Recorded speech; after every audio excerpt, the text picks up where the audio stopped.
Sebuah cita-cita dalam rangka untuk mewujudkannya ya mesti ada strategi yang harus dilalui.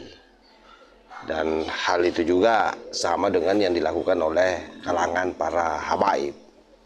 Video kali ini kita akan tampilkan ada satu narasi yang menurut saya bagus sebagai edukasi buat semua anak bangsa. Bahwa ada 8 strategi yang dimainkan oleh Ram Balawi dalam rangka bagaimana mengkerangkeng bangsa ini, bagaimana menguasai orang-orang pribumi. Dan memang tampaknya setelah saya nonton video ini, hal tersebut terkonfirmasi dengan situasi yang selama ini berlangsung. Nah, tidak perlu berlama-lama sahabat, ini sangat bagus videonya. Coba kita simak secara bersama-sama. Apa saja 8 poin yang sudah didesain sedemikian rupa oleh kelompok klan Ba'alawi? Yang pertama, ini analisa sesuai dengan rekam jejaknya Ba'alawi di Indonesia, para habaib Ba'alawi di Indonesia. 1, bisa dicatat ya. Yang pertama, mengkooptasi umat Islam dengan nasab Rasulullah Shallallahu Alaihi Wasallam. 1, ya. Yang kedua, mendakwahkan kemuliaan nasab Nabi, merendahkan umat Islam.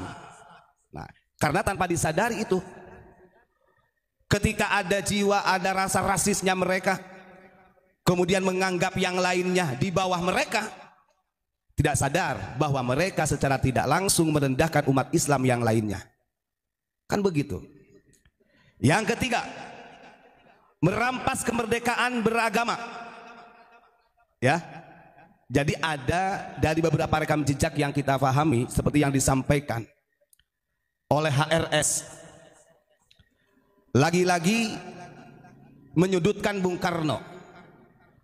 Padahal pada waktu itu memang betul Bung Karno merancang ideologi Pancasila ini atas restu daripada para alim ulama, tapi bukan Habib. Nah ini bagaimana bukan Habib, bahwa sekarang aja mau mengumpulkan ulama sufi sedunia, ini rekam jejaknya ada loh, gak berani mengeluarkan dari kantongnya sendiri. Betul ya, kita tahu multako yang ada di Pekalongan itu puluhan miliar itu. Dan ini barter, artinya perkumpulan ulama ini barter dengan kepentingan politik. Jelas itu, ini bukan rahasia perusahaan, di videonya ada. Sampai ada ngomong kayak gini, salah satu paslon dipanggil, Pak, kami mau mengadakan multako ya, perkumpulan ulama sufi sedunia. Berapa ratus orang itu? 200 orang. Yang pada akhirnya setelah menyampaikan kepada salah satu paslon, di situ ada barter politik. Artinya kalau ketika bisa membiayai semuanya kebutuhan acara ulama sufi sedunia pada waktu itu, artinya itu pernyataan dukungan secara internal atau eksternal oleh dia sendiri, oleh tokoh Habib sendiri. Akhirnya di situ terjalinlah kesepakatan berapa puluh M, kan begitu. Nah ini harus dicatat. Padahal kalau kita lihat ulama-ulama yang ada di Indonesia itu lebih kaliber, dan sangat sedikit ulama-ulama yang di Indonesia diundang. Kan begitu. Ini namanya kontrak politik, mudah-mudahan dijauhkan ya. Terus kemudian yang keempat, mematikan keberadaan pahlawan nasional dan pahlawan yang ada di Nusantara. Ini jelas. Banyak para pahlawan yang sampai dini hari yang dinafikan oleh mereka, sehingga ketika ada penafian daripada pahlawan nasional, disinilah ada penggeseran sejarah-sejarah yang dirubah secara sengaja. Nah ini harus hati-hati. Bahkan termasuk mematikan Nusantara dengan memalsukan sejarahnya. Udah jelas ya. Mereka klan Ba'alawi menganggap Nusantara diislamkan oleh para habaib. Nah ini kegoblokan ini. Imigran Yaman datang ke Indonesia itu kapan? maka dengan jelas kita sampaikan yang membawa Islam ke Nusantara bukan habaib dari klan Ba'alawi, tapi As-Sayyid Asy-Syarif melalui Wali Songo. Itu yang jelas. Nah, itu senangnya mengaku-ngaku gitu mereka itu. Tuh, itu poin yang ini 8 poin tak bacain ya. Poin yang keempat. Kemudian poin yang kelima, menghilangkan bukti sejarah Nusantara dengan Ba'alawisasi makam, pemalsuan makam dan pembuatan makam palsu dengan marga Habib Ba'alawi. Banyak ini. Wong kita di Tangerang ini mas saksi nyata ya di Tangerang. Gus, kita waktu di Labuan ya Gus ya. Habis acara muktamar di Lampung, kita ziarah di Labuan, di pantai Carita ya. Di pantai Carita, di situ ada makbaroh. Kemudian informasi dari salah satu warga di sana, ini sebenarnya adalah makbarohnya tokoh masyarakat yang ada di sana. Tapi setelah ada oknum Habib yang datang, kemudian dijadikan Habib. Habib siapa namanya Gus? Habib Ibrahim Al-Idrus. Nah, Idrus mana? Padahal itu tokoh masyarakat yang ada di situ. Nah, ini makanya ketika Abu Yas sampai bersama rombongan, wah ini sebelum lama polemik nasab sebenarnya Pak, kita sudah tahu. Wah, ini ada kesengajaan yang memang sengaja diba'alawikan oleh mereka, jadi marga Al-Idrus. Ada tuh. Terus, yang keenam, konspirasi politik dengan dua kekuatan. Ini catatan penting. Dua kekuatannya. Satu kekuatan adalah klan Ba'alawi atau Habib yang pro pemerintah. Lah garis miring LBY lah begitu. Ya. Orang pasti paham LBY itu apa. Kemudian satu kekuatannya lagi itu dari Habib yang kontrak dengan pemerintah alias HRS. Ini harus dipahami. Ini konspirasi politik ya dengan dua kekuatan. Jadi ada yang pro ke pemerintah LBY, ada yang kontrak dengan pemerintah HRS.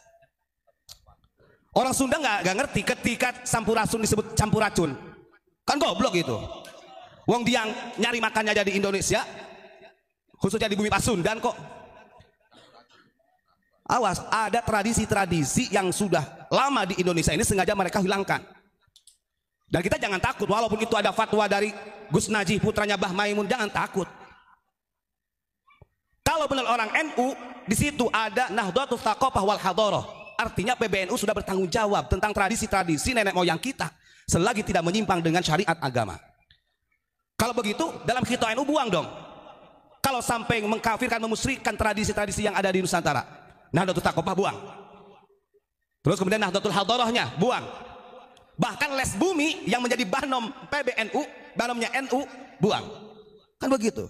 Kita harus cerdas. Kita jangan silau. Wah itu kan putranya Kiai Haji Maimun Zubair. Putranya Kiai Haji Maimun Zubair itu banyak. Dan santri-santri beliau juga banyak. Kan begitu ya. Jadi kita jangan, karena kemarin ada yang sampai apa Gus? Kesampaian nantang Gus. Nah itu ya. Yang ketujuh, ingat ya, yang keenam tadi ada konspirasi politik, dua kekuatan. Satu, para habaib yang pro dengan pemerintah. Kekuatan yang keduanya para habaib yang kontra dengan pemerintah. Hati-hati. Jangan tertipu.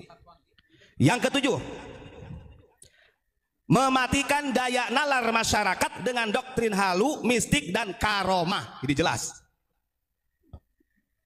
Wong mereka itu berani mengatakan alhamdulillah kami para habaib sudah meminum darah Rasulullah. Kan ngeri. Bahkan setiap para habaib dari klan Ba'alawi tidak sedikit dalam satu zaman itu dijadikan wali kutub. Karena supaya terlihat karomahnya. Al-Arif bila al-kutub, al-kutub al-gaus, kutbul al-gaus, terus semuanya. Bahkan dari ceramahnya, dawir-dawirnya, mereka betapa memuliakan berlebihan ketika menceritakan Faqih Muqaddam. Sampai ada salah satu habib yang mengatakan Faqih Muqaddam itu di dalam wasiatnya, walaupun saya di dunia tidak semasyhur seperti Syekh Abdul Qadir Jailani, katanya kalau di hadapan Allah martabat kewalian saya lebih tinggi dari Syekh Abdul Qadir Jailani. Sejarahnya aja nggak ada. Maka ada tuh salah satu yang mengatakan bedanya Yaman dengan Indonesia kalau tahlil, katanya.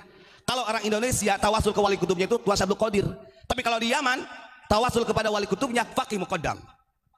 Artinya dalam ceramah mereka selalu mengedepankan klaim-klaim mereka yang seakan-akan masyhur. Kan begitu. Itu yang ke-7. Jadi yang ketujuh, mematikan daya nalar masyarakat dengan doktrin halu, mistik, dan karomah. Kenapa kita katakan mistik? Di Tegal itu ada salah satu Habib datang dibawa sama temannya, jual beli minyak. Di dalamnya itu dikasih apa? Kayak wadah gitu, Gus. Ada wadah terus kayak pusaka lah gitu. Ini untuk penglaris begini-begini. Udah aneh doain nih, gitu. Udah aneh bacain hizib nih, gitu kan. Lo berapa maharnya? Lah untuk permulaan malah khomsamiah. Oh no. Ini gak bohong, nyata. Lanjut. Pokoknya yang mistik-mistik lah. Yang terakhir, yang kedelapan, menafikan para wali Nusantara dan ulama Nusantara. Makanya pantas ketika ada habaib yang mengatakan para habaib adalah pencetak ulama yang ada di Indonesia. Karena secara tidak langsung mereka ingin mengkikis sejarah tersebut, meniadakan perjuangan Wali Songo, mentiadakan perjuangan ulama-ulama Nusantara. Saya tanya, ada gak dari klan Ba'alawi yang tercatat dalam sejarah, dalam kitab, yang menjadi imam Masjidil Haram? Atau mungkin habaib yang di Indonesia lah. Logikanya gitu aja sudah. Kalau ingin memang masyhur ataupun tidaknya di hadapan Allah, sejarah akan membuktikan. Kan begitu. Orang makbarohnya Asy-Syarif Husain bin Ahmad di Ba'alawi kan kok. Jadi marga Al-Idrus yang di luar Batang itu sama Utsman bin Yahya. Padahal dia Asy-Syarif Al-Hasani. Artinya sangat banyak yang sudah dirubah oleh mereka. Bahkan mereka sengaja ingin mengkikis, ingin menghilangkan para ulama-ulama Nusantara yang sudah berjuang sedemikian rupa.